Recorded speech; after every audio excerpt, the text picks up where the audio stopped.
Okay, Assalamualaikum dan selamat pagi. Saya Izmat Fadli berasal dari Ipoh Perak.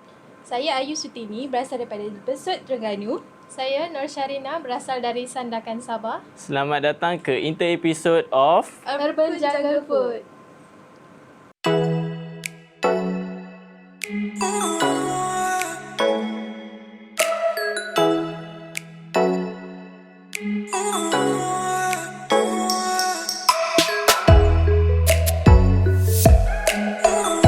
Nama saya Ayu Sutini binti Awi. Saya berasal daripada Besut Terengganu.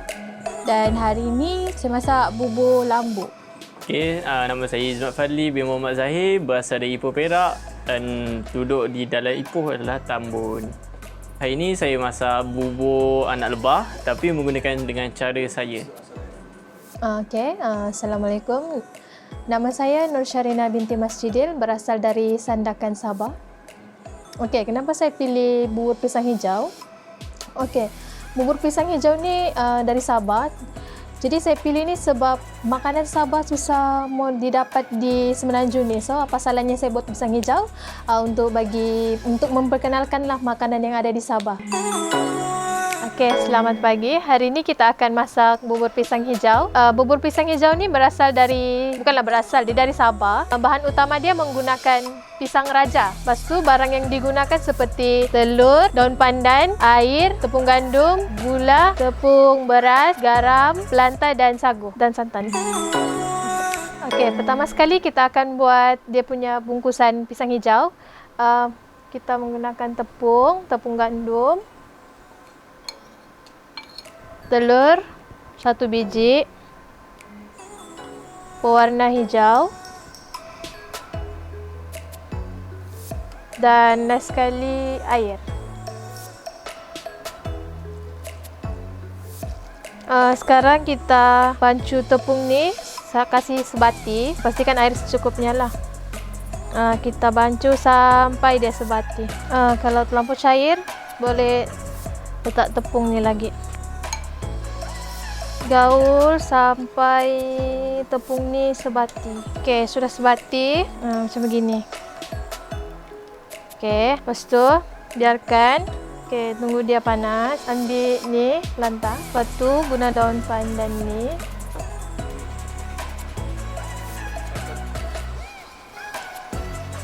Guna pandan supaya bagi wangi. Lepas tu ni agak sikit. Ambil ni. Lepas sementara tunggu ni, kita boleh buka pisang dia. Pisang ni kena rebus dulu.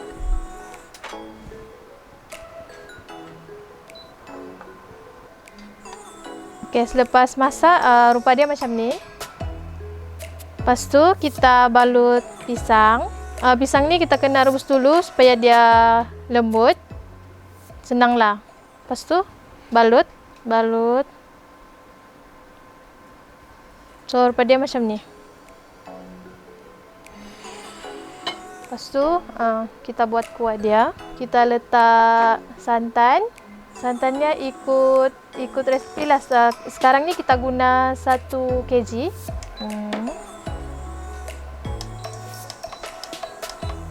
Time buat kuah ni kita kena kacau-kacau sebab takut dia pecah minyak. So kita letak air lah sebab dia macam pekat santan dia ni. Lepas tu kita letak sedikit garam. Lepas tu kita letak gula. Lepas tu paling penting sekali kita letak ni daun pandan supaya dia wangi. Tengah tunggu kuah dia ni, sagu ni kita boleh kembangkan dulu. Letak air dan ni sagu yang sudah direndam. Kita kena selalu gaul lah sebab takut dia pecah minyak. Kita letak sedikit tepung gandum ni untuk pekatkan dia punya kuah dan tepung beras. Letak air, kacau sampai sebati juga sebab ni nak bagi kuah dia tu pekat. Lepas tu kita letak sikit-sikit dekat kuah dia ni. Kemudian kita gaul. Kuah dia ni kena masak lama sikit bagi dia pekat. Kita kena tunggu dalam 20 minit macam tu. Dan gaul lah supaya tak pecah minyak. Okey, seterusnya kita letak sagu. Sagu yang sudah direndam tadi. Letak sikit-sikit. Okey, lepas masukkan sagu tu, kita kena tunggu dalam 10 minit untuk kembangkan sagu tu dan gaul. Okey, kuah ni sudah siap. Lepas tu kita letak dalam mangkuk.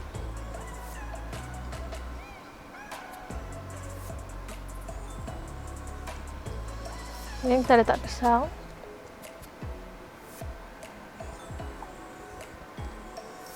Okey, letak pisang.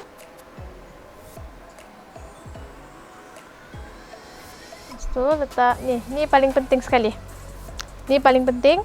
Tu kita letak. Ni sirap marjan. Ni dari Indonesia lah. Benda ni dijumpa dari Indonesia. Okey, sirap ni paling penting sekali untuk bagi dia rasa koko pandan lah. Sirap ni dari Indonesia lah dapat. Okey. Ni bubur pisang hijau. Okey, sekarang saya ingin masak bubur anak lebah dengan cara saya. Pertama sekali, bahan-bahannya adalah this is shredder untuk acuan untuk menghasilkan anak lebah tu. Ni flavor pandan. Lepas tu menggunakan gula, tepung, garam, santan, kapur dan gula merah dan pandan untuk hiasan dia. Sebab menggunakan cara sendiri, jadi tidak perlu blender pandan tu menjadikan air pandan. Okey, pertama sekali kita akan hancurkan gula merah ataupun gula Melaka ni menggunakan lesung batu dan kita tumbuk bagi dia hancur sampai lumat. Okey, that's it. Sekarang kita nak cairkan dulu gula Melaka ni. Pertama sekali kena menggunakan air sebab nak bagi gula Melaka ni larut dengan betul. Tunggu dia menggagak sebentar untuk bubuh letakkan benda ni. Right, setelah menggagak kita kena bubuh gula Melaka ni dan cairkan dia. Dan kacau menggunakan sudu sehingga ia cair dengan betul. Kacau sebab untuk mengelakkan ia hangit. Gula Melaka ditambahkan untuk menukarkan color putih menjadi warna brown-brown.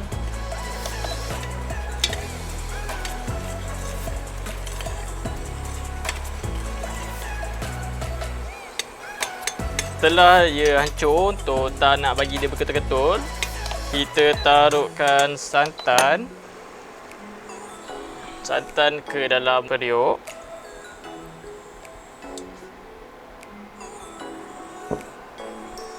Kak.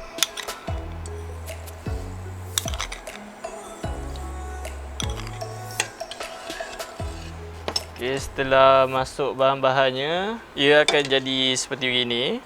Untuk warna coklat. Tambah sedikit garam untuk perasa, untuk jadikan dia agak lemak.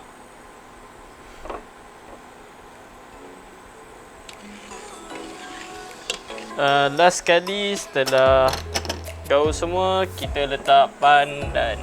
Okey, untuk bagi bau pandan itu naik.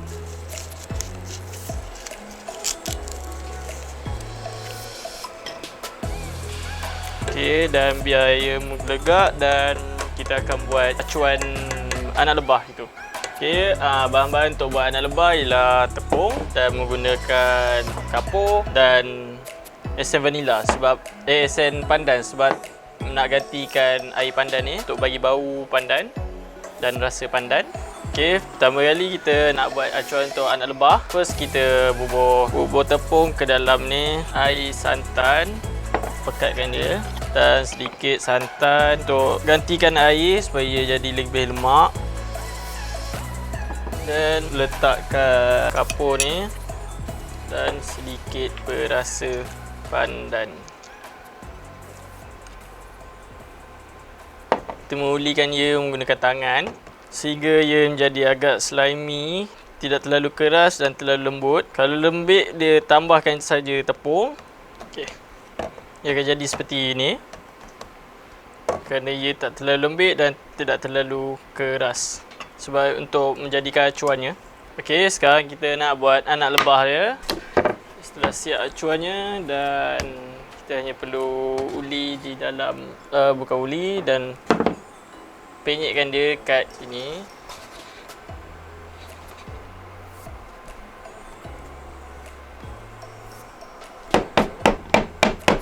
Okay, setelah selesai anak lebah ni, kita alihkannya untuk lebih memudahkan. Okay, setelah selesai ia akan jadi seperti ini. Okay, anak lebah ni tadi kita bubur ke dalam santan ni sebab kita dah biar dia menggelegak. Kita tuangkannya dan kacau-kacau dia supaya dia tak bergabung dan berketul. Okay, setelah jadi anak lebah ni, dia akan jadi begini betul-betul rupa bentuk anak lebah. Okay, sebab tu saya tak gunakan pewarna hijau sebab nak bagi nampakkan lagi bentuk anak lebah dia. Okay, setelah anak lebah tu siap, dia akan terapung. Dia akan terbang ke udara. Okay, dan siap dihidang. Dan dia punya garnish kita letak pandan di atasnya. Siaplah bubur anak lebahnya. Okey, sekarang kita dah boleh masak. So, bahan-bahan kita perlukan untuk membuat bubur lambuk adalah bawang merah, bawang putih, serai, halia, pucuk paku merah, pucuk ubi, daun kesum, beras, lada hitam, garam. Balik utama kita perlukan ikan selayang. Okey, first thing kita kena potong ni dulu sebab kita nak blendkan dia. Lepas potong semua bawang ni, kita masukkan bawang putih, serai. Lagi banyak serai, lagi best. Okey, kemudian masukkan ni. Okey, kemudian kita ambil halia sedikit je. So halia ni kita potong. Sama juga masukkan dalam ni dan kita masukkan sedikit lada hitam. Masukkan air sehingga semua bahan-bahan tu macam dah hampir tenggelam. Jangan sikit sangat, nanti dia tak boleh pusing.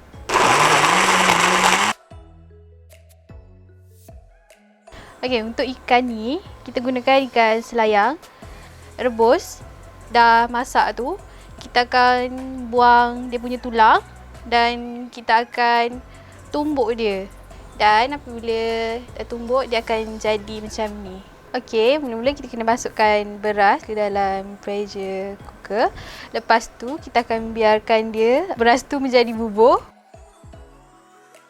Dan kita akan masukkan bahan-bahan yang kita telah sediakan tadi. Masukkan ikan rebus. Dan last sekali, kita masukkan daun-daun. Lepas tu masukkan garam. Lepas tu tutup bagi sayur ni masak. Lepas tu siap. So, ini adalah bubur lambuk kita yang dah siap.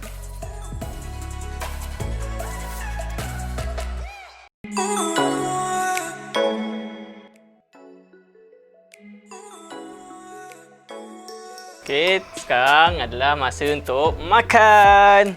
Makan. Mari kita makan. Rasa akunya yang paling sedap. Sedapnya.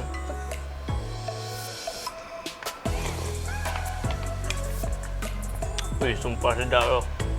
Aku ni paling sedap aku rasa. Bad ke? Sedap. Sedap. Sedap. Aku pula rasa.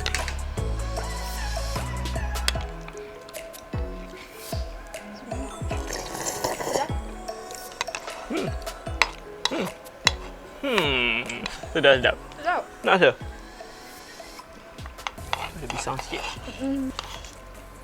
Sedap tapi Tak ada, no. Tak ada tapi.